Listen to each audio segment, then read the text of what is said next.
जो भी लोन लेना चाहता है 3 किलोवाट तक, उसको कोलैटरल फ्री लोन दे सकते हैं। 12 नेशनलाइज्ड बैंक हैं जो आपको लोन दे रहे हैं। आप उनके पास जाएं और आपको क्या करना है, बस अपनी फीजिबिलिटी दिखानी है। जो गवर्नमेंट है उसने सारे नेशनलाइज्ड बैंक्स को इंस्ट्रक्शन दे दिए हैं।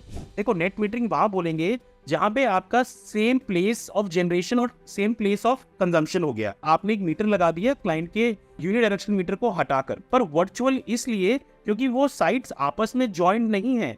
आप क्या कर रहे हैं, एक जगह से जो बिजली एक्स्ट्रा बन रही है वो ग्रिड में जा रही है, और दूसरा आदमी एक दूसरी जगह जो फिजिकली उससे कनेक्टेड नहीं है कंज्यूम कर रहा है। इसीलिए ये ग्रुप नेट मीटरिंग या वर्चुअल नेट मीटरिंग का केस बना। बैंक गारंटी की रिक्वायरमेंट क्या है, ताकि आप जो सिस्टम्स लगाएं वो गवर्नमेंट के नॉर्म्स के हिसाब से लगाएं। 5 साल का क्लाइंट को एक विंडम दें, ताकि जो भी सिस्टम लगे उनका जो डिफेक्ट लायबिलिटी पीरियड में आप बाध्य हों कि आप उसका अच्छी तरह देख रेख करेंगे और सिस्टम आप क्वालिटी के साथ लगाएंगे।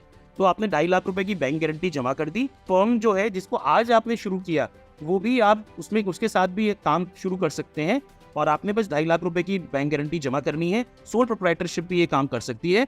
Hi everyone, welcome to our webinar, and I am Kesham Yadav, and today we will explore how state incentives and central government rules can be leveraged to make solar energy more accessible and affordable for residential customer, and we will also explore the virtual net metering. So today we are honored to have Munish Kumar sir with us today. He has 14 years of experience in business development, strategy formulation, and financial analysis. So he is the perfect one to answer all your questions regarding this. So without further ado, let's start this webinar. See, firstly, we'll see why the government of India is focusing on Pradhan Mantri Saur Yojana, especially for this residential sector, and what was the objective of making the subsidy so lucrative only till 3 kilowatt. And now initially till 6 months back, we had this subsidy till 10 kilowatt, and then the government decided to increase the subsidy portion and to limit it to 3 kilowatt. What has happened is some states in India came up with this notion of free electricity till 200 units. Okay. Now this is creating a heavy burden on discoms. Now in India, what is happening is residential and agriculture sector was already so subsidized that if this happens in all the states, because one state would start, the others would follow. So this would become a heavy again backlog for the discoms. So what the government thought is, see, on an average, 1 kilowatt system generates 4 units a day. So 3 kilowatt system would generate 12 units a day, and 3 kilowatt system would generate around 360 units in a month. Yeah. Okay.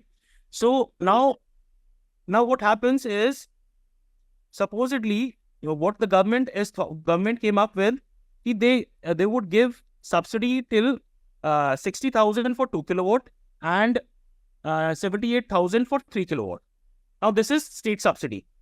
Now after that, the government is saying, the state governments, whatever component you want to contribute, you can also contribute. So some states like UP has come up with a 30,000 subsidy for 2 kilowatt, and that's the limit. So now supposedly somebody in UP wants to install a 3 kilowatt system. Then he has a subsidy of 78,000. हमने क्या किया कि जो subsidy है वो subsidy central government की तो 78,000 है। अब हम केस टू केस लेंगे, तो अगर यूपी में लगा रहे हैं आप, तो यूपी में 78,000 सेंटर से मिल गए और 30,000 स्टेट से मिल गए। ठीक है। अब आपने क्या किया, आप जो एक इंस्टॉलर हैं, जो इम्पैनल्ड इंस्टॉलर हैं, तो जो सब्सिडी मिलती है वो इम्पैनल्ड इंस्टॉलर्स के थ्रू ही मिलती है। आप एक क्लाइंट के पास गए, उसको बोला सर हम एक 3 किलोवाट का सिस्टम लगाना चाहते हैं आपके यहाँ। तो क्लाइंट ने बोला भाई देखिए, जो आदमी 2 किलोवाट 3 किलोवाट का सिस्टम जिसके यहाँ लगना है वो मिडिल क्लास और लोअर मिडिल क्लास का है। जैसे ही आप उसको बोलोगे ना एक मुश्त 2 लाख रुपए देने पड़ेंगे, तो उसके ऊपर एक हैवी लोड पड़ता है।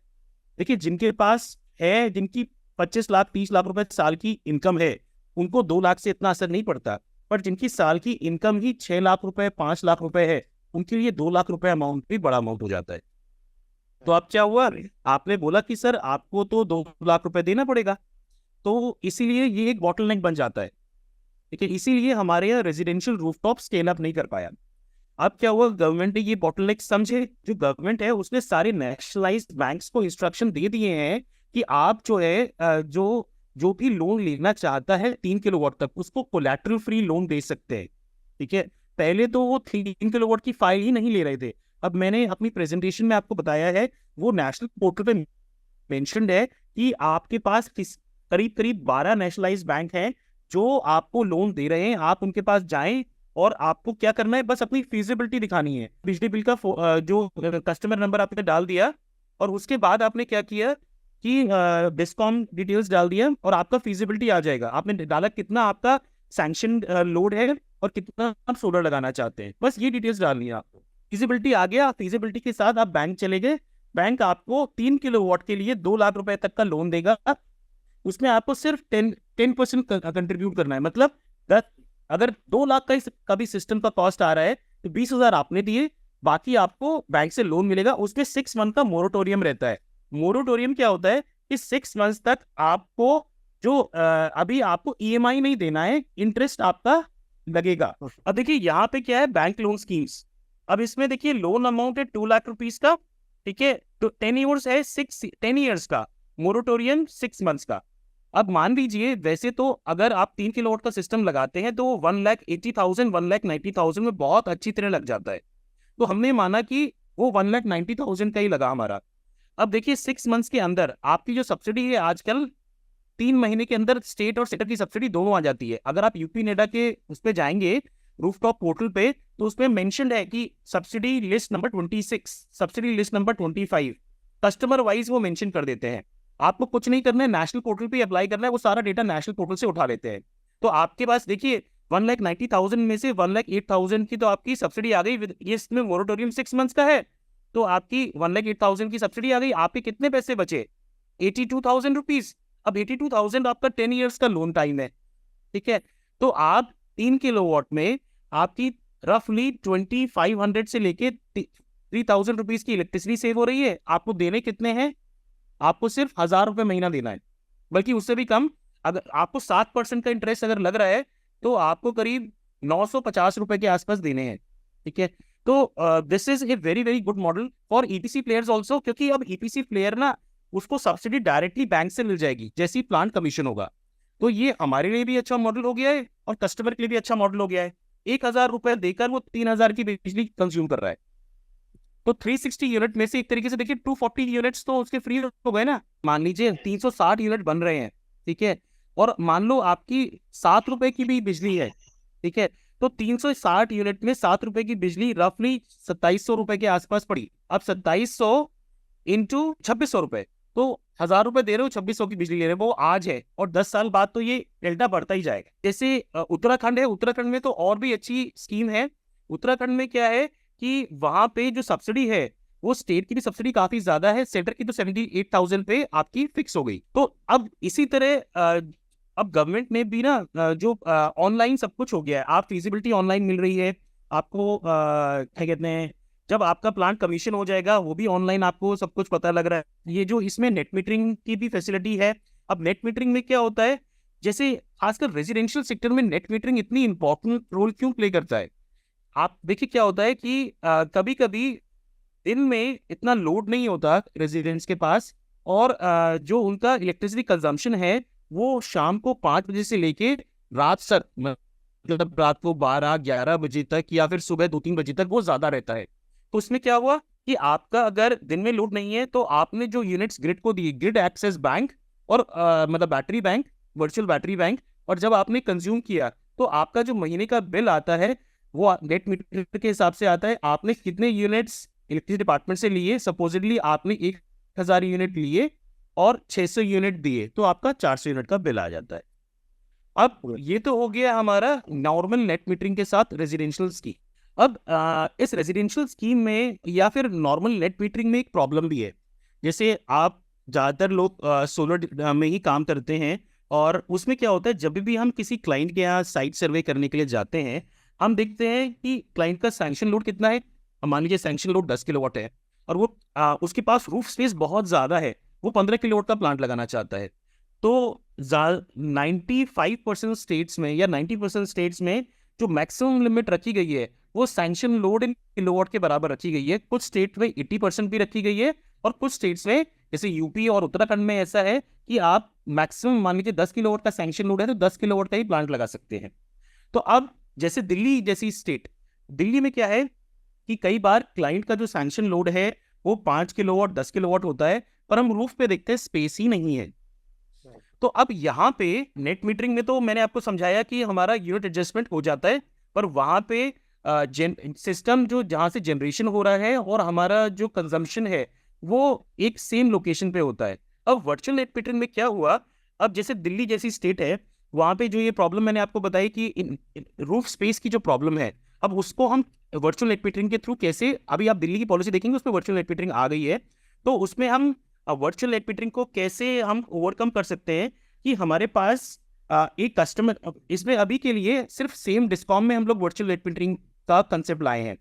तो उसमें एक डिस्कॉम है, मान लीजिए टाटा डिस्कॉम है, उसमें एक क्लाइंट है उसके पास रूफ स्पेस है, पर उसका जो कंजम्पशन पैटर्न है उसके हिसाब से मान लीजिए कोई ये है गोडाउन है, ठीक है, रूफ स्पेस बहुत होता है पर वहाँ पे कंजम्पशन जो होता है बहुत कम होता है।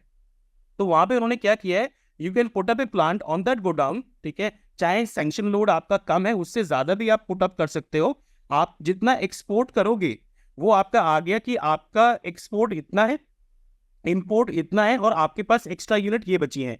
फिर आपने एक एग्रीमेंट उसी डिस्कॉम के किसी बंदे से कर लिया, आपका एग्रीमेंट अगर हो गया तो आपकी जितनी भी एक्स्ट्रा यूनिट्स हैं वो उस क्लाइंट के साथ ऑफसेट हो सकती हैं। इसमें क्या है, अब इसमें क्या हुआ कि एक तो हमारा जो पहले वाला था वो नेट मीटरिंग था, इसमें क्या है कि आप एक प्रोड्यूसिंग प्लेस ऑफ जनरेशन है और मल्टीपल प्लेस ऑफ कंजम्पशन है, फिर उसके बाद आपकी मल्टीपल प्लेस ऑफ जनरेशन है, सिंगल प्लेस ऑफ कंजम्पशन है। मान लीजिए एक हॉस्पिटल है दिल्ली में, ठीक है, अब वो हॉस्पिटल का हेवी कंजम्पशन है, पर हॉस्पिटल में के रूफ पे क्या होता है, एंसिलरीज बहुत होती हैं, तो वहां पे स्पेस नहीं होती है सोलर प्लांट लगाने की। अब क्या हुआ, वो हॉस्पिटल मान लीजिए टाटा डिस्कॉम के अंडर में आता है, तो उसने क्या किया, टाटा डिस्कॉम के एन कस्टमर्स से टाई अप कर लिया। उनके पास रूफ स्पेस थी, मान लीजिए वो गोडाउन्स थे, बड़े गोडाउन्स, जैसे आपने मोदी मिल्स का कंपाउंड देखा होगा, तो मोदी मिल्स का कंपाउंड जो है वो बहुत बड़ा कंपाउंड है, वहां पे बड़े बड़े गोडाउन्स बने हुए हैं। आपने क्या किया, वहां पे सोलर प्लांट लग गया और वो सोलर प्लांट जो है वो पावर जितना का कंजम्पशन हो रहा है, बाकी सब पावर एक्सपोर्ट हो रही है। तो आपस में अब जो हमारा क्लाइंट है जैसे मोदी मिल्स है, उसमें उसके पास जो क्रेडिट्स हैं वो वर्चुअल नेट मीटिंग के साथ एन नंबर ऑफ कस्टमर्स के साथ एडजस्ट हो सकते हैं। तो इसमें क्या है कि जो कस्टमर्स हैं वो आपस में म्यूचुअल एग्रीमेंट्स के साथ सेटलमेंट कर लेंगे, और दिस इज अभी ये इनिशियल स्टेज है, उसके बाद मल्टी डिस्कॉम भी सेटलमेंट हो जाएंगे, पर अभी इनिशियली सेम डिस्कॉम में अभी दिल्ली में अभी 2 टेंडर्स आए हैं, एक टाटा डिस्कॉम में आया है, ये HPCL के टेंडर्स हैं, और एक ये राजधानी में आया है, तो ये BACS राजधानी में, तो ये 2 डिस्कॉम में टेंडर आए हैं। And what they are doing, एक तो नागलोई करके एक जगह है, वहाँ पे कहते हैं ग्रीन एरिया, ग्रीन एरिया में क्या है कि एग्रीकल्चरल लैंड होती है, उसमें एग्रो फोटोवोल्टिक्स में एलिवेटेड करके सोलर प्लांट लगा देते हैं। और इसमें अभी रूल्स में क्या है कि the discom is going to support you for the infrastructure, basic जो इलेक्ट्रिकल इंफ्रास्ट्रक्चर होता है इवैक्यूएशन के लिए, वो डिस्कॉम सपोर्ट कर रहा है। तो अब हम लोग इससे फायदा क्या होगा कि इंडिया में आप देखिए 3000 हमें सनी आवर्स मिलते हैं साल में, ठीक है, और we have a huge potential. तो ये पोटेंशियल जहाँ मतलब खासकर रेजिडेंशियल में इतना पोटेंशियल है कि कई बार प्रॉब्लम ये आती है, जैसे हम लोग खुद सर्वे करके देखते हैं, कई बार सैंक्शन लोड कम है, कई बार रूफ स्पेस नहीं है, तो क्यों ना उन पार्टीज को आपस में मिलवा दिया जाए जिस एक के पास सैंक्शन लोड है रूफ स्पेस नहीं है, एक के पास रूफ स्पेस है पर सैंक्शन लोड नहीं है, तो हम लोग अपना रूफ का एक सेटलमेंट कर रहे हैं, ठीक है। This can be an income source also for people who have got roofs like जिससे ये बड़े बड़े शैलोज हो गए या फिर बड़े बड़े वेयर हाउसेस हो गए। देखो नेट मीटरिंग वहां बोलेंगे जहां पे आपका सेम प्लेस ऑफ जनरेशन और सेम प्लेस ऑफ कंजम्पशन हो गया। वहां पे क्या हुआ, आपने एक मीटर लगा दिया क्लाइंट के जो आपका यूनि डायरेक्शन मीटर को हटाकर, पर वर्चुअल इसलिए क्योंकि वो साइट्स आपस में ज्वाइंट नहीं है। आप क्या कर रहे हैं, एक जगह से जो बिजली एक्स्ट्रा बन रही है वो ग्रिड में जा रही है, और दूसरा आदमी एक दूसरी जगह जो फिजिकली उससे कनेक्टेड नहीं है कंज्यूम कर रहा है। इसीलिए ये ग्रुप नेट मीटरिंग या वर्चुअल नेट मीटरिंग का केस बना। ये मैंने एग्जाम्पल अभी दिया था कि नागलोई में ये टाटा डिस्कॉम में ये काफ़ी पॉसिबिलिटी आ रही है, क्योंकि टाटा का डिस्कॉम जो है इसको सबसे पहले एग्जीक्यूट कर रहा है। अभी HPCL का एक 4 मेगावाट 5 मेगावाट का टेंडर है, वो भी नागलोई में, वो लैंड ज़मीन पे लग रहा है वहाँ पे। अब इसमें जो ये नई पॉलिसीज़ हैं, इसमें हम लोग कहाँ पे फिट बैठते हैं? जैसे हम लोग स्टार्टअप्स करना चाहते हैं या फिर अपने एक बिजनेस को स्केल अप करना चाहते हैं, ठीक है?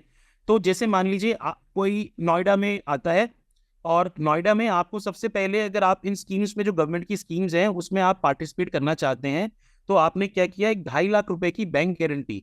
वो बैंक गारंटी की रिक्वायरमेंट क्या है?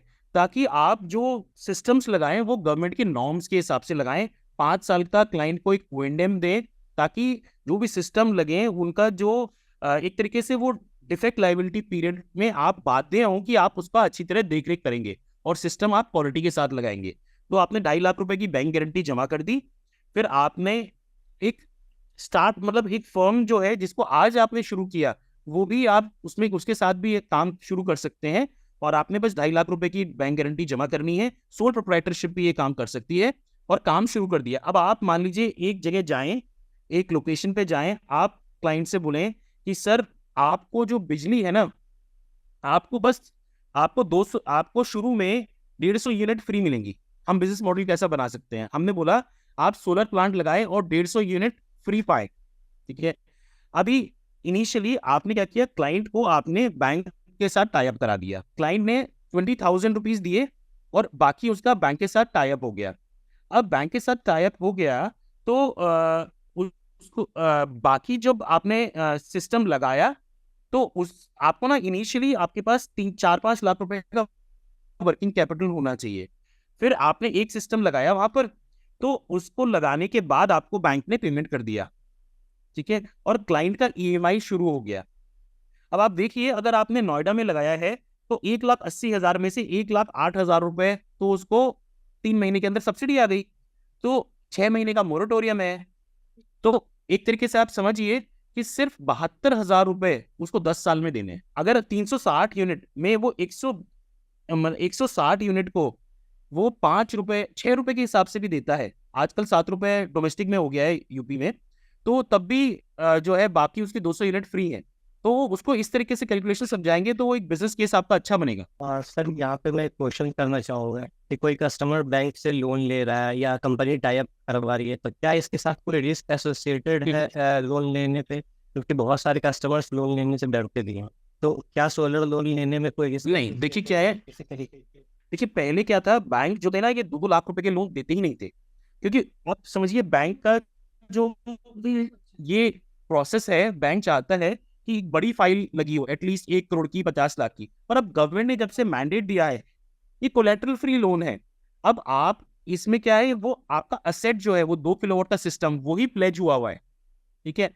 तो वर्स्ट कम वर्स्ट क्या होगा कि आपकी फाइनेंशियल कंडीशन अगर मान लीजिए बहुत खराब हो जाती है, आप अभी आज की डेट में अगर 1,000 रुपए एक बहुत ही नॉमिनल अमाउंट है, तो वो मुझे नहीं लगता कि कोई भी क्लाइंट की फाइनेंशियल कंडीशन इस स्टेज तक पहुंचेगी कि वो 1,000 रुपए का अमाउंट रिपे नहीं कर पाएगा। आप देखिए, आज आप जो है वो 2,500 में से 1,500 बचा रहे हैं एक तरीके से विदाउट एनी इन्वेस्टमेंट, ठीक है?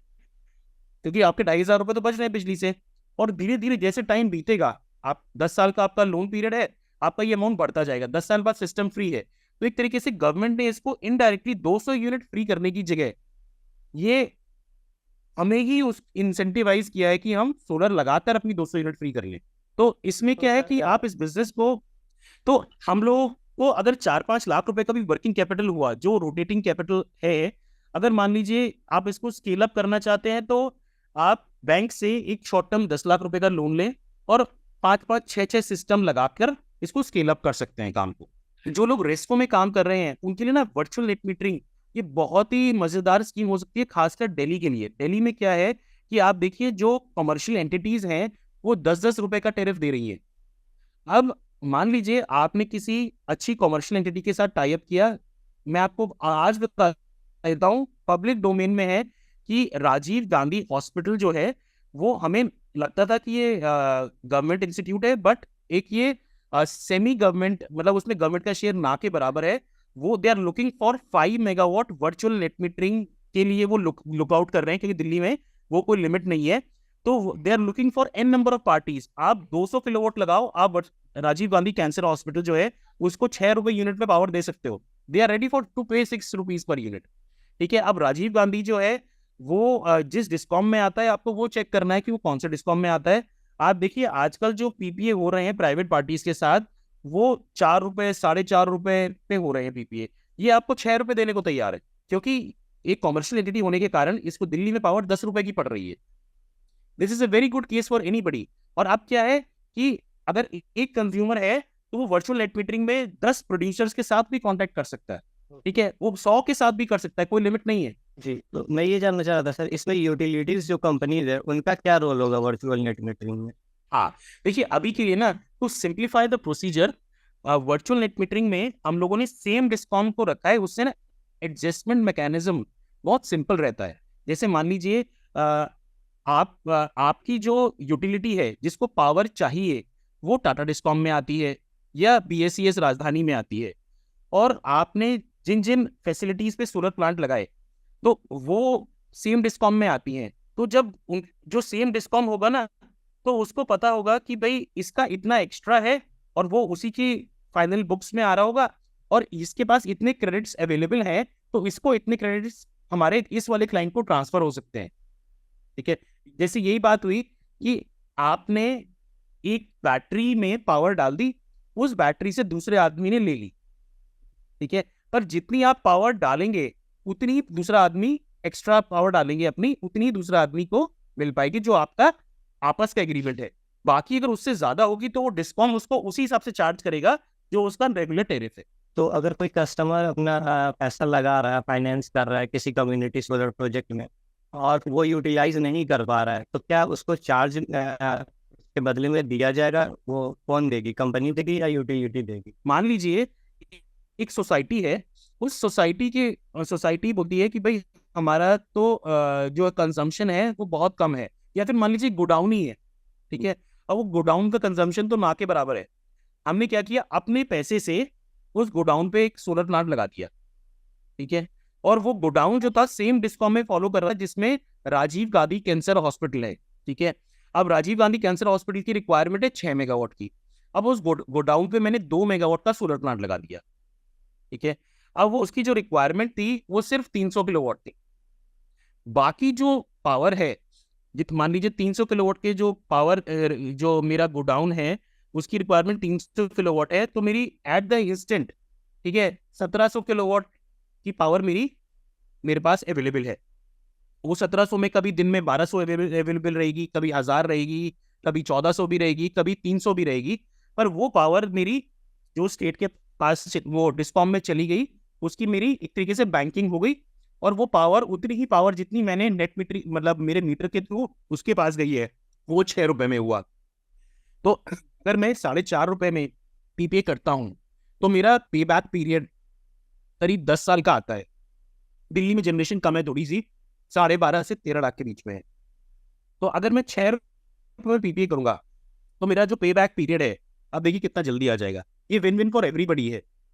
जो राजीव गांधी कैंसर हॉस्पिटल है उसके लिए विन विन इसलिए क्योंकि जब कहा वो 10 रुपए दे रहा था डिस्कॉम को, और अब उसको सिर्फ 6 रुपए देने हैं। मिस्टर सैनी पूछ रहे हैं कि I want to install 3 kilowatt rooftop plant in Kota.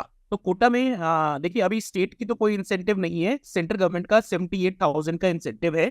तो you can go for a bank loan plus state आप कोई भी जो स्टेट से इम्पैनल्ड एजेंसी है उससे सोलर प्लांट लगवाइए। 78,000 का आपको, आपने मान लीजिए इक्विटी 2 लाख रुपए लगे आपके, 2 लाख तो वैसे आजकल नहीं लगते हैं, 1,80,000 से 90 लगते हैं, हम 2 लाख ही मानते हैं। आपने 30% आपने इक्विटी डाली, 70% का लोन ले लिया। जो आपने, अगर आपने जो 60,000 डाले थे उसकी जगह आपको 78,000 मिल गए। ठीक है, जितना लगाया था 3 महीने के अंदर उससे ज्यादा मिल गया। आपका जो ईएमआई जाएगा वो 1,500 रुपए के आसपास आपका ईएमआई जाएगा। 2500 रुपए आपको इंसेंटिव, मतलब 2500 रुपए की आप बिजली बचा रहे हैं, तो आप तो पहले दिन से ही प्रॉफिट में आ गए। इंडिया का जो रेसिडेंशियल सेक्टर है, वो मरकॉम इंडिया का एक रिपोर्ट आई थी जिसके हिसाब से मार्च में जो इंडिया ने जितना जनरेशन किया है वो पिछले साल के कंपैरिजन में 24% का ड्रॉप आया है। ठीक है, एंड इससे लास्ट क्वार्टर में अगर देखते हैं तो 10% का ड्रॉप आया रेजिडेंशियल सेक्टर में इंस्टॉलेशन में।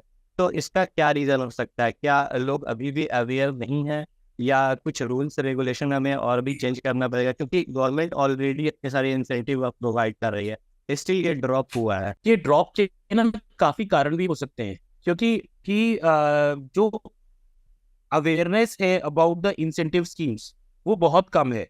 क्योंकि आप खुद देखिए, अगर आप 3 किलोवाट का सिस्टम लगा रहे हैं खासकर हिल एरियाज में, तो आपको 1,80,000 रुपए की कॉस्ट है। आपको उत्तराखंड में तो स्टेट और सेंटर इंसेंटिव मिला के आपको 1,30,000 मिल रहे हैं। 50,000 में आपको 3 किलोवाट का सिस्टम मिल रहा है आपको। तो अब इससे तो सस्ता कुछ हो ही नहीं सकता है। तो हमें अवेयरनेस बढ़ानी पड़ेगी। ठीक है, अब आप देखिए, वर्चुअल नेट मीटरिंग इतनी बढ़िया स्कीम है दिल्ली में। मेरे हिसाब से जो हमारे सारे पार्टिसिपेंट्स हैं, इन तक ये बात पता ही नहीं होगी ज्यादातर पार्टिसिपेंट्स को कि वर्चुअल नेट मीटरिंग में काम भी हो रहा है। जिनको पता है वो लोग इनका फायदा उठा रहे हैं। तो अगर हम सर वर्चुअल नेट मीटरिंग की बात करते हैं, तो इसको किस तरीके से प्रमोट किया जा सकता है, एंड 5 से 10 साल के बाद आप इसको किस तरीके से देखते हैं? क्या ये कॉमन हो जाएगा, नेट मीटरिंग की जगह लोग इसको ज़्यादा प्रीफर करेंगे? वर्चुअल नेट मीटरिंग उन स्टेट्स से ज्यादा पॉपुलर होगा जहाँ पे प्राइवेट डिस्कॉम्स हैं। जैसे दिल्ली में प्राइवेट डिस्कॉम्स हैं। और अगर क्या है ना कि खासकर जो हमारे साथ पार्टिसिपेंट्स हैं, उन्होंने खुद देखा होगा कि नेट मीटरिंग में हमें जो डिस्कॉम होता है उसके साथ कितने पापड़ बेलने पड़ते थे। अभी तो थोड़ा पिछले 1-2 साल में आसान हो गया है। पहले तो बिजली विभाग में आज से 5-6-7 साल पहले अगर आप जाए, कई बार आपको ये भी सुनने को मिलता था, क्या आप भी हमें बिजली दे सकते हैं? तो उनको पहले ग्रास रूट से समझाना पड़ता था। ये नोएडा, गाजियाबाद, दिल्ली में तो नहीं होता था, पर जो टियर 2 सिटीज थे, सहारनपुर, मुजफ्फरनगर, यहाँ मैंने खुद देखा है ऐसा होते हुए कि मैं एसडीओ के पास गया, एसडीओ ने बोला भाई मेरे को तो ये पता ही नहीं है कि नेट मीटरिंग होती क्या है। ये 2016-17 की बात बता रहा हूँ मैं आपको। तो उनको समझाना पड़ता था। इसी तरह वर्चुअल, देखो कोई भी चीज जो सेक्टर के थ्रू बनती है, स्टेट जो है कॉन्करेंट लिस्ट, जो इलेक्ट्रिसिटी है वो कॉन्करेंट लिस्ट में है, मतलब इसमें स्टेट की भी दखलंदाजी होती है और सेंटर की भी होती है। तो उसमें क्या है कि एनर्जी, जो ये नॉलेज डिसिमिनेशन है इंडिया में, खासकर जो गवर्नमेंट लेवल पे है, उस पर टाइम लगता है। मतलब कभी पहले सेक्टर का नोटिफिकेशन निकलेगा, सेक्टर गवर्नमेंट्स अवेयर हो जाएंगे, फिर वो स्टेट डिस्कॉम में टॉप लेवल पे नोटिफिकेशन भेजेंगे, वो टॉप लेवल से डिसिमेशन होगा नॉलेज का, फिर अवेयरनेस प्रोग्राम चले जाएंगे। क्योंकि जो गवर्नमेंट ऑफिशियल हैं वो गलत काम करने से तो चलो ठीक है डरते हैं, पर सही काम करने से भी डरते हैं कि गलती से भी कोई सही काम करते हुए गलत काम ना हो जाए। क्योंकि दीज आर समथिंग, जैसे अगर हम सोलर प्लांट लगाते हैं तो हम CIG कराते हैं, हम ये इन्वर्टर में एंटी आइलैंडिंग फीचर होता है, ताकि कभी भी अगर लाइन जो है वो बंद है, तो जब तक वो ग्रिड को सेंस नहीं करेगा तो वो ग्रिड में पावर नहीं भेजेगा। तो इस टाइप की चीजें, मतलब it is a very risky system. Supposedly कभी आपका पॉसिबिलिटी ऐसी हो जाए, जब आप जैसे आप कभी भी जेनसेट के थ्रू सोलर सिस्टम चलाते हैं, तो आप चेंज ओवर लेते हैं। चेंज ओवर का मतलब है कि आपने एक तरीके से जो है ये सिचुएशन कर दी है कि अगर हमारा एक्स्ट्रा पावर भी आ गई तो वो ग्रिड की तरफ नहीं जाएगी, और वो हमारे इन्वर्टर में एंटी आइलैंडिंग फीचर होता है, उसके बगैर आपको नेट मीटरिंग नहीं मिलती है। तो अब क्या है कि मतलब चीजें बढ़ने में टाइम लगता है, क्योंकि एवरीबडी हैज टू, जब तक डिस्कॉम्स को नॉलेज नहीं आएगी कि हाँ ये ऐसे ऑपरेट हो रहा है, इसमें ये चीजें हैं, तो आप समझिए अभी कुछ स्टेट्स में काम शुरू हो गया है और कुछ स्टेट्स में 1-2 साल लगेंगे होने में। बिहार जैसे स्टेट में कॉमन लोगों तक तो ये बात पहुंच ही नहीं पाती है कि नेट मीटरिंग क्या है, और इनकेस अगर उन्हें पता भी होता है, वो ऑफिसर से जाकर पूछते हैं तो ऑफिसर्स नहीं बताते, उन्हें क्लियरली एक्सप्लेन नहीं करते हैं। उनको लगता है कि देखिए कोई मिस्टेक ना हो जाए। जैसे कुछ चीजें ना एब्रप्टली भी चेंज होती हैं। अब जैसे यूपी में मैं आपको बताता हूँ क्या हुआ कि 2020 में 19 में एकदम से रातों रात ये आ गया कि अब कमर्शियल और इंडस्ट्रियल में नेट मीटरिंग बंद है। अब आपने 5 साल तक तो डिस्कॉम्स को ये पढ़ाया कि भाई नेट मीटरिंग करनी है, ये करना है, ये करना है, रातों रात आपने ये निकाल दिया कि नेट मीटरिंग बंद कर दिया हमने। अब बहुत साल बाद, 4-5 साल बाद आके उन्होंने कमर्शियल और इंडस्ट्रियल में नेट, ठीक है, नेट मीटरिंग यूपी में सिर्फ रेजिडेंशियल कनेक्शंस में है। LMV 1 एंड LMV 5, मतलब एग्रीकल्चर कनेक्शन और रेजिडेंशियल में नेट मीटरिंग है यूपी में, बाकी में नेट बिलिंग है। देखो ये नेट बिलिंग क्या होता है कि अब हमेशा क्या होता है, जो इंडिया में जो रेजिडेंशियल कंज्यूमर्स हैं और जो एग्रीकल्चर कंज्यूमर्स हैं, उनको इलेक्ट्रिसिटी सस्ते में दी जाती है और कॉमर्शियल और इंडस्ट्रियल को वो महंगे पे दी जाती है। उसको बोलते हैं क्रॉस सब्सिडी इफेक्ट, मतलब एक को सब्सिडाइज कर रहे हैं और एक को महंगा दे रहे हैं। अब जैसे ही ये लोग सोलर प्लांट लगा लेते हैं, एक तरीके से जो हमारा डिस्कॉम है उसके महंगे कंज्यूमर्स, वो जो पैसे उसको देते वो कम हो रहे हैं ना धीरे धीरे। मान लीजिए मेरे एक एरिया में 100 मेगावाट के कॉमर्शियल कंज्यूमर्स हैं यूपी में, नोएडा में, और जो डिस्कॉम को 8 रुपए 80 पैसे प्लस 50 पैसे पर यूनिट 9 रुपए 30 पैसे देते थे, अब वो उन सारे कंज्यूमर्स ने 1 1 मेगावाट का सोलर प्लांट लगा लिया, उसकी नेट मीटरिंग करा ली, तो डिस्कॉम को तो एक तरीके से नुकसान होने लग गया ना। तो डिस्कॉम ने क्या किया कि और जितनी यूनिट्स वो एक्स्ट्रा देते हैं, मतलब दिन के टाइम में एक्स्ट्रा जनरेट कर रहे हैं, जो रात को यूनिट ले रहे कहते हैं बना रहे थे, उसका उन्होंने एडजस्टमेंट करा लिया। ठीक है, तो ये तो मेरे डिस्कॉम के लिए बड़ा नुकसान वाला काम हो गया, क्योंकि एक तरफ तो मैं सब्सिडाइज कर रहा हूँ और जो क्लाइंट मुझे एक्स्ट्रा पैसे देते थे उनको अब वो क्या कहते हैं एक तरीके से सस्ती बिजली पड़ रही है बहुत। तो उन्होंने क्या किया, डिस्कॉम ने उसको अप्रोच किया रेगुलेटरी कमीशन को और ये बोला कि सर ये ना हमारे लिए फाइनेंशियली वायबल नहीं बैठ रहा है, क्योंकि हमारा जो एवरेज कॉस्ट है जिसको कहते हैं एपीपीसी प्राइस, कोई भी डिस्कॉम जो है वो बिजली जब खरीदता है तो एन नंबर सोर्सेस से खरीदता है, मतलब हाइड्रो, थर्मल, बायोमास, और उसकी एक एवरेज किटी बनाई जाती है, उसको कहते हैं average APPC, average price of average power pool cost. ठीक है, तो एवरेज पावर पूल कॉस्ट मतलब आपकी जो पावर है ना उसका प्राइस एवरेज में कितना बैठ रहा है। आपकी थर्मल जो है वो 2 रुपए की है, हाइड्रो आपकी 2.5 रुपए की है, न्यूक्लियर आपकी 4 रुपए की है, सोलर आपकी 3.5 रुपए की है, और आपके उसके बाद ट्रांसमिशन लॉसेस, व्हीलिंग लॉसेस, ये भी पढ़ के आपकी जो पावर बैटरी है वो आपकी मान लीजिए 4 रुपए की बैटरी है। उसके बाद आपकी इंफ्रास्ट्रक्चर की कॉस्ट हो गई, तो मिला के आपकी पावर की कॉस्ट हो गई 5.5 रुपए 6 रुपए। उसके बाद और भी जो चार्जेस लगाते हैं डिस्कॉम, वो मिला के आप जो है एवरेज कॉस्ट आपकी 5 रुपए बैठ रही है, आप दे रहे हो उसको 7 रुपए में, कभी 5 रुपए में, कभी फार्मर्स को फ्री में भी दे रहे हो। ठीक है, अब क्या हुआ, जो मेनली आपके कंज्यूमर्स थे अब वो तो सोलर लगा लिया है, तो आपको प्रीमियम कस्टमर खत्म हो गए। तो उन्होंने बोला कि भाई हम इनकी नेट मीटरिंग बंद कर दी जाए रेगुलेटरी कमीशन को। रेगुलेटरी कमीशन ने बोले आपका लॉजिक बिल्कुल सही है, नहीं तो ऐसे तो सारे डिस्कॉम का जो रेवेन्यू इनफ्लो है वो खत्म हो जाएगा, हम बंद कर देते हैं ये। फिर क्या हुआ, अब अगर ये बड़े बड़े कंज्यूमर्स की आपने नेट मीटरिंग बंद कर दी तो इनको इंसेंटिवाइज ही नहीं हुए ये सोलर लगाने के लिए, तो सोलर का पेनिट्रेशन यूपी में कम हो गया, या फिर उन स्टेट्स में कम हो गया जहां पे इस तरह का मैकेनिज्म आ गया कि नेट मीटरिंग नहीं मिलेगी। तो इसका एक वे आउट निकाला गया। वे आउट क्या है कि जो ये लोग एक्सपोर्ट करेंगे उसको जो डिस्कॉम है वो एपीपीसी प्राइस से, एवरेज पावर पूल कॉस्ट से कंपनसेट कर देगा। तो ये विन विन उनके लिए भी, डिस्कॉम के लिए भी हो गया, और जो पावर प्रोड्यूस कर रहा था जिसकी एक्स्ट्रा पावर वेस्ट जा रही थी पहले जीरो एक्सपोर्ट लगाकर, उसको अब एपीपीसी प्राइस से कंपनसेशन आ गया। अब नेट मीटरिंग में क्या होता था, अगर आपने 100 यूनिट सरकार को दी तो उसमें आप अगर 100 यूनिट सरकार से लेते थे तो आपको उसके पैसे नहीं देने होते थे। तो कम से कम ये जीरो एक्सपोर्ट से तो बढ़िया है net billing mechanism. Zero export में क्या होता है, एक्स्ट्रा पावर बाहर जा ही नहीं सकती। सर मेरा क्वेश्चन ये था कि आज की डेट में हम जो बैंक गारंटी देते हैं वो एक डिस्काउंट के लिए है। मैं कुछ ऐसा पढ़ रहा था कि गवर्नमेंट कुछ इसमें चेंज ला रही है कि एक बीजी में ही मैं, मेरे स्टेट में अगर 3 डिस्कॉम है, तीनों में काम कर सकता हूँ। इसमें अगर आपके पास कुछ जानकारी है सर थोड़ा शेयर कीजिए। देखिए अभी यूपी में ये एप्लीकेबल हो चुकी, यूपी में शुरू से यही एप्लीकेबल है कि एक ही डिस्कॉम आपने यूपी नेडा को बीजी जमा करनी है और वो फिर आपकी जो इंफॉर्मेशन है वो सारे डिस्कॉम्स में दे देगी। तो यूपी में तो ये पहले से एप्लीकेबल है। ठीक है, अदर स्टेट्स में भी ये गवर्नमेंट ने ये प्रपोज किया है कि आप सारे डिस्कॉम्स में एक बीजी देके काम कर सकते हो।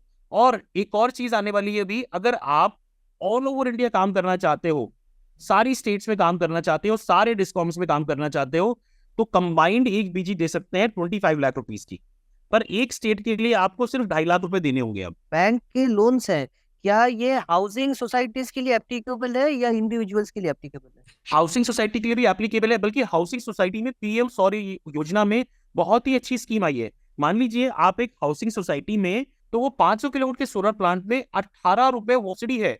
आप सोचिए 90 लाख रुपए तो आपको सब्सिडी मिल रही है आपका। आप देखिए, पर इसमें ना मॉड्यूल लगाना है डीसीआर। डीसीआर मॉड्यूल की जो कॉस्ट होती है वो 20 रुपए होती है। ठीक है, अब आपने अगर 50-50 किलोवाट के इन्वर्टर लगाए, आपने मान लीजिए 16 का इन्वर्टर लगाया, तो 3 रुपए का 16 का इन्वर्टर हुआ।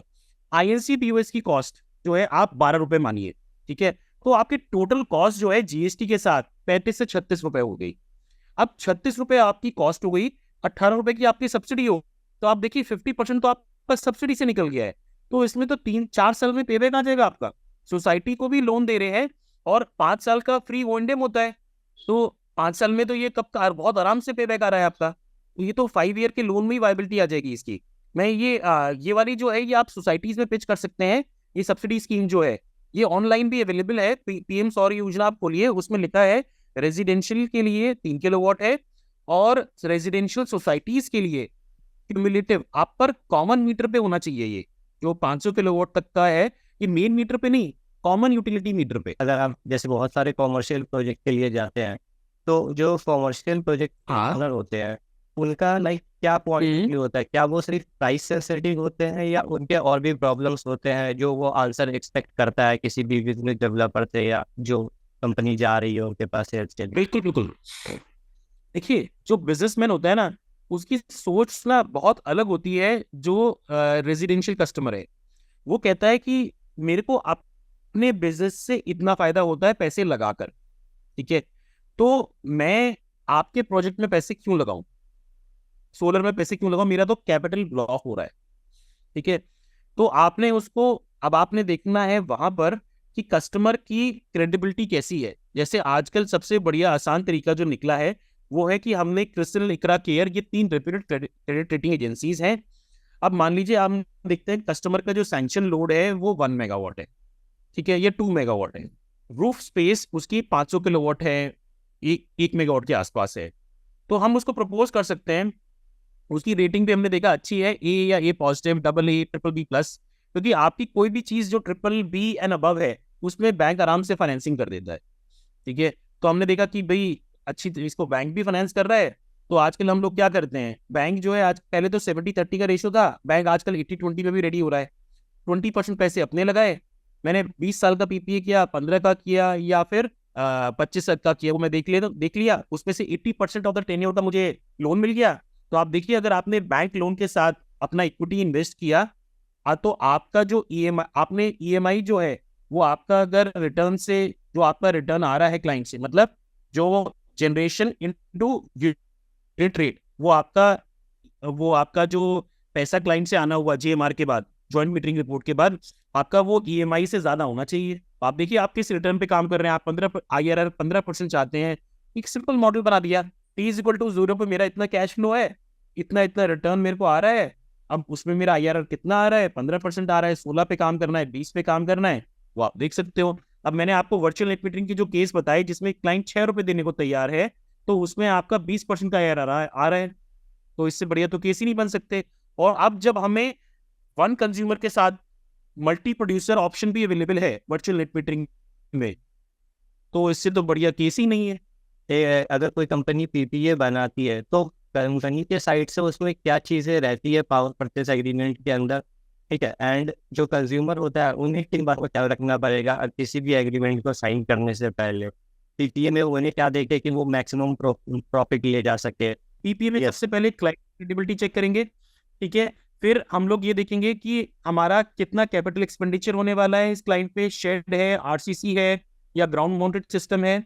उसके बाद हमने देखा कि मैं अगर सिस्टम लगाता हूं तो मेरा इतना पैसा लग जाएगा। उसके बाद हमने देखा कि क्लाइंट आपके साथ कितने साल के एग्रीमेंट में जाना चाहता है। फिर हमने अपना वो बनाया कि मेरा जो सोलर प्लांट है उसका जनरेशन पहले साल में इतना रहता है, फिर दूसरे साल में इतना रहता है, क्योंकि आपका डिग्रेडेशन फैक्टर के कारण आप उसको कंपाइल करोगे कि मुझे हर साल इतना रेवेन्यू मिल रहा है। टेरिफ तो आपका कांस्टेंट हो गया। जनरली पीपीएस में क्या होता है, आपका एक प्री डिटरमाइंड टेरिफ में मान लीजिए 4 रुपीज, 5 रुपीज, 4.5 पे एक पीपीए साइन हो गया, 15 साल, 20 साल, 25 साल, कोई भी टाइम पीरियड हो गया। फिर उसमें आपने देखा कि मुझे इतना रेवेन्यू मेरा फोरकास्टेड है, अब मैं अगर इतने साल का एग्रीमेंट करता हूँ तो मेरा इंटरनल रेट ऑफ रिटर्न क्या आता है, IRR कितना आता है। अब आपके यहाँ जो बेंचमार्क IRR आपने सेट किया है वो मान लीजिए आपने 12% का सेट कर रखा है, 15% का सेट कर रखा है। अगर आपका टेरिफ में 15% के हिसाब से बैठ रहा है तो आप उसको बोलोगे यस सर मैं रेडी हूँ 4.5 में साइन करने को। अगर नहीं बैठ रहा है तो आप उसको बोलोगे थोड़ा टेरिफ बढ़ाइए, ये नेगोशिएशन के पॉइंट्स होते हैं। उसके बाद आपने एक सेफ्टी मैकेनिज्म लिया कि सर मुझे ना 3 महीने 6 महीने या 1 साल की बैंक गारंटी चाहिए। आपने बैंक गारंटी ले ली, ठीक है। और उसके बाद आपने बोला कि हम लोग जब तक सोलर प्लांट मेरा रहेगा, ये रूफ लीज राइट मेरे पास रहेंगे। मतलब रूफ लीज राइट नहीं, वो एक तरीके से ना वो उसने आपको सोलर प्लांट लगाने के लिए रूफ लीज कराए। उसमें आपके मेंटेनेंस राइट्स रहते हैं कि अगर मेंटेनेंस की जरूरत पड़ेगी तो आप वहां जाते हैं, मेंटेनेंस करते हैं, और ऑपरेशन मेंटेनेंस भी आपके पास राइट्स होते हैं ऑपरेशन मेंटेनेंस करने के। मैं टीम को एक टेम्पलेट भी शेयर कर दूंगा, जो पीपी टेम्पलेट हम लोगों के पास रहते हैं। मतलब उसमें आपको आइडिया हो जाएगा कि कौन कौन से सेफ्टी पॉइंट्स होते हैं, ठीक है। अब मान लीजिए फोर्स मेजर पॉइंट्स भी होते हैं इसमें कि किन किन कंडीशन में हमारे ऊपर लाइबिलिटी नहीं आती है।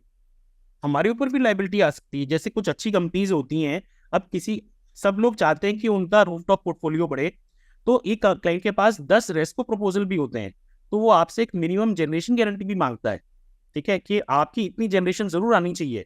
क्योंकि मान लीजिए आप नहीं दे पा रहे तो कोई और देता, तो उससे उसका बेटर रहता। जैसे मान लीजिए एक जगह टाटा पावर गया, एक जगह राम श्याम गए, ठीक है, तो राम श्याम का नया मॉड्यूल है, वो अनटचड मॉड्यूल है, और वो 1 साल तो अच्छा काम किया, फिर बाद में वो खराब काम करने लगा। पर टाटा पावर सोलर ने इनिशियल टेरिफ थोड़ा सा ज्यादा दिया था, तो सबको एक सेम प्लेटफॉर्म पे लाने के लिए क्लाइंट बोलता है कि आप मुझे मिनिमम जनरेशन गारंटी या पीआर गारंटी, जो टेक्निकली प्रेवलेंट वर्ड है वो है पीआर गारंटी। पीआर गारंटी इसलिए क्योंकि कई बार क्या होता है, एक साल में इरेडियंस कम रहा, तो इरेडियंस कम रहेगा तो जनरेशन कम हो गई, ठीक है। तो पीआर क्या होता है, परफॉर्मेंस रेशियो होता है, वो लिंक्ड होता है आपकी इरेडियंस, ठीक है। तो आप क्लाइंट जो है आजकल पीआर गारंटी मांगते हैं कि आप मुझे 75% पीआर देंगे, 80% पीआर देंगे, 77% पीआर देंगे, 78 आजकल पीआर से बात होने लग गई है।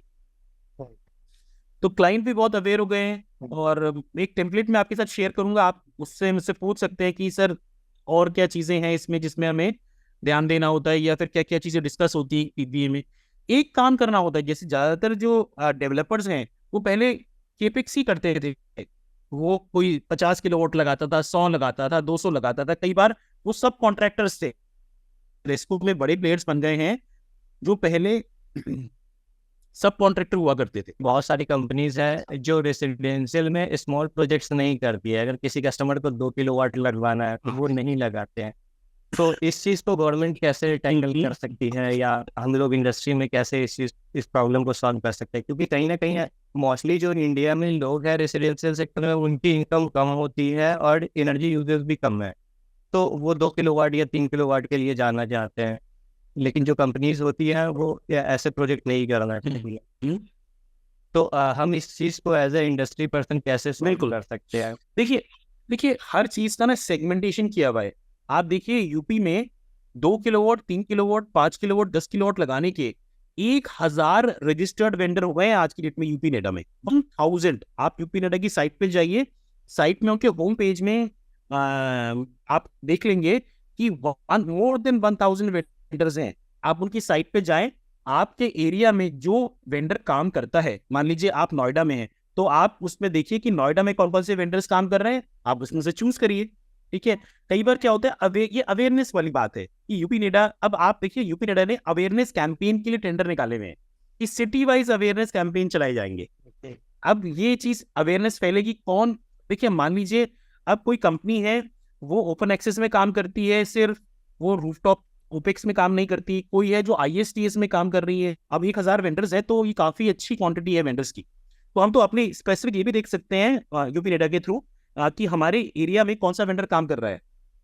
नोएडा, गाजियाबाद और ग्रेटर नोएडा में ही 100 वेंडर हैं जो काम कर रहे हैं। तो ये है कि हमें अवेयरनेस पे ज़्यादा फोकस करनी पड़ेगी ताकि मोस्टली लोगों तक हम पहुंच पाएँ, और जो हमारा टारगेट है रिन्यूएबल एनर्जी को अचीव करने का, उस तक बहुत फास्ट प्रोसेस कर सके। तो सर मेरा एक लास्ट क्वेश्चन आपके लिए ये रहेगा, जो कि मैं मोस्टली सारे गेस्ट से सवाल करता हूँ, क्योंकि जो हमारी कम्युनिटी है उनका पर्पस है कि जितने भी रिन्यूएबल प्रोफेशनल्स है या स्टूडेंट्स है जो इसी इंडस्ट्री में आना चाहते हैं, उनको यूनाइट करना। इसी पर्पस से हमने ये कम्युनिटी डेवलप किया है एंड फोरम्स भी है हमारे पास। तो उसी एंगल से मैं क्वेश्चन ये है सर कि अगर कोई न्यू है जो इस इंडस्ट्री में आना चाहे, और खास करके जैसे बिजनेस डेवलपमेंट की रोल पर आना चाहे, जो कि आप करते हैं, आपके एक्सपर्टाइज है, तो उनके लिए आपका क्या एडवाइस रहेगा वो किस तरीके से शुरू कर सकते हैं या कैसे वो इस फील्ड में आगे जा सकते हैं सोलर में बिजनेस डेवलपर अगर बन रहे हैं? देखिए, जो सोलर की बिजनेस डेवलपमेंट और सेल्स है वो टेक्नो कमर्शियल सेल्स है। ठीक है, आपको पहले बेसिक कंसेप्ट समझने हैं। ठीक है, आप क्या करिए कि ना एज एन इंटर्न कहीं पे काम करिए। ठीक है, 6 महीने आप ये मत सोचिए कि आपको क्या पैसे मिल रहे हैं, पहले ये समझिए कि आप कितनी नॉलेज, जो निटिग्रिटीज हैं, आप जैसे कोई सीनियर बंदा है उसके साथ आप मीटिंग्स के लिए जाइए, क्लाइंट्स के क्वेश्चन समझिए, क्या वो पूछते हैं, उनके क्या आंसर होने चाहिए। अब मान लीजिए एक 2 किलोवाट का आपका क्लाइंट है। ठीक है, अब वो उसका जो सिस्टम का कॉस्ट है वो 1,30,000 आ रहा है। ठीक है, पर वो भी पैसे दे रहा है ना, तो वो भी सेटिस्फैक्शन चाहेगा। तो वो आपसे पूछेगा क्या मेरी नेट मीटरिंग हो जाएगी, ठीक है, क्या मेरा बिल सेटल हो जाएगा, जो मेरे एक्स्ट्रा यूनिट्स जाएंगे। मान लो मैं 2 महीने के लिए अपने बेटे के पास बैंगलोर चला गया, गाजियाबाद में मेरा सिस्टम लगा हुआ है, तो उस महीने मेरा कैप्टिव कंजम्पशन तो है ही नहीं, सारा एक्सपोर्ट हो रहा है। तो क्या वो अगले महीने उसके अगले महीने मैं 2 महीने के लिए चला गया तब क्या होगा? तो आपको बताना है कि जो ये मैकेनिज्म है इसमें जो आपकी यूनिट्स अप्रैल से लेके मार्च तक ये सेटल हो सकती है। मतलब ऐसा नहीं है कि आपका बिल जो है वो शो करेगा कि आपके क्रेडिट में इतनी यूनिट्स हैं, आपका फिक्स्ड बिल तो आएगा, पर आपका जो वेरिएबल बिल है, फिक्स्ड बिल आपका जो लोड होता है ना उसके हिसाब से आपका फिक्स्ड बिल आता है, जो वेरिएबल बिल है जितनी आप यूनिट्स कंज्यूम करते हैं उसके हिसाब से आता है। ठीक है, मान लीजिए आपने 1 महीने ऐसा किया, इंपोर्ट कम हुआ, एक्सपोर्ट ज्यादा हुआ, और वो एक्सपोर्ट बहुत ज्यादा हुआ। ठीक है, तो आपका बिल नेगेटिव नहीं आएगा, आपका फिक्स बिल आएगा और आपके बिल में क्रेडिट दिखाया जाएगा, इतनी यूनिट्स क्रेडिट अभी हैं। तो वो आप पूरे 1 साल के उसमें अप्रैल टू मार्च के साइकिल में आप कभी भी कंज्यूम कर सकते हो। तो जो बेसिक चीजें हैं वो आपको क्लियर होनी चाहिए, तो ही आप एक अच्छे बिजनेस डेवलपमेंट प्रोफेशनल बनोगे। जब जैसे आप कमर्शियल की बात करेंगे तो आपको net metering, net billing, gross metering, आप गूगल पे जाइए, आप पढ़िए, फिर अपने सीनियर से या फिर जिस कंपनी में आप इंटर्नशिप कर रहे हैं 4-6 महीने की, आप अगर इंटर्नशिप 4-6 महीने की सोलर में अच्छी तरह कर लेंगे ना, मतलब जो भी कंपनी में हो रहा है, छोटे प्रोजेक्ट, बड़े प्रोजेक्ट, इंटर्नशिप में आप क्या करिए, अपने आप ही इनिशिएटिव लेके किसी ऐसी कंपनी में इंटर्नशिप करिए जो रेजिडेंशियल में करती है। ठीक है, आपको रेजिडेंशियल क्लियर हो जाएगा, 15 दिन लगेंगे नहीं रेजिडेंशियल क्लियर करने में। फिर इसी तरह 15 दिन आपको बड़े प्रोजेक्ट्स में क्या होता है, पीपीए क्या होता है, केपिक्स क्या होता है, 1 महीना लग जाएगा। तो जो इंजीनियरिंग ग्रेजुएट्स हैं उनको सेकंड ईयर और थर्ड ईयर के बाद 2 महीने 2-2 महीने की तो मिलती है, आजकल तो 6 महीने की भी होने लग गई है। तो आपने 2-2-4 महीने की भी आपने इंटर्नशिप कर ली सोलर में, ठीक है, आपको काफी क्लियरिटी आ जाएगी। तो मेरा ये सजेशन है कि सेल्स को सिर्फ सेल्स की तरह मत करें, सोलर को अगर टेक्नो कमर्शियल सेल्स और बिजनेस डेवलपमेंट करेंगे तो आपको सक्सेस बहुत जरूर मिलेगी। मतलब बहुत जल्दी का वर्ड नहीं बोलूंगा मैं, क्योंकि सोलर इंडस्ट्री मतलब सबका केआरए नहीं है सोलर। हम ये समझे कि केआरए हमारा है, सोलर उनका नहीं है जिनको हम पिच कर रहे हैं। तो अगर उनकी जरूरत के हिसाब से हम अपनी सर्विस को ऑफर करेंगे तो वो लेंगे। आई थिंक बहुत ही अच्छा अपने अच्छे तरीके से एक्सप्लेन किया है, जो कोई भी न्यूबी होगा उन्हें भी समझ आ जाएगी। मैं एक इलेक्ट्रिसिटी बिल स्क्रीन शेयर करके दिखाना चाह रहा हूँ, मैं इसका समझ नहीं पा रहा हूँ सर, इसमें क्या कह रहा है नेट मीटरिंग लगने के बाद। ये चीज बहुत इंपॉर्टेंट है कि हम जो कस्टमर को केटर करें, उसकी जो बिलिंग रिलेटेड इश्यूज है इनको भी रिजॉल्व करें। ये आपको ना फिर रेफरेंस दिलाएंगी। सोलर की ये प्रॉब्लम है इंडिया में, कस्टमर एक बार हम कस्टमर कर लेते हैं, उसके बाद उसके जो फ्यूचर प्रॉब्लम्स हैं उनको सॉल्व करने में हमें हिच नहीं करना चाहिए। आई थिंक हम लोगों ने काफ़ी कुछ कवर कर लिया है। Thank you Manish sir. हमारा जो प्लेटफॉर्म है www.as1.co, वहाँ पर भी लॉगिन कर लीजिए, क्योंकि वहाँ पर क्या है, हमने नॉलेज बेस तैयार कर रखा है, जॉब डैशबोर्ड भी है एंड फोरम्स भी है। तो आपके जो भी क्वेश्चंस होंगे वहाँ पर काफ़ी अच्छे तरीके से कैटेगराइज रहेंगे एंड मोनी सर जैसे एक्सपर्ट्स वहाँ पर आपको आंसर कर सकते हैं। तो इन फ्यूचर भी आपको कोई प्रॉब्लम नहीं होगी। So thank you all, thank you Manish sir for giving your precious time and thank you so much.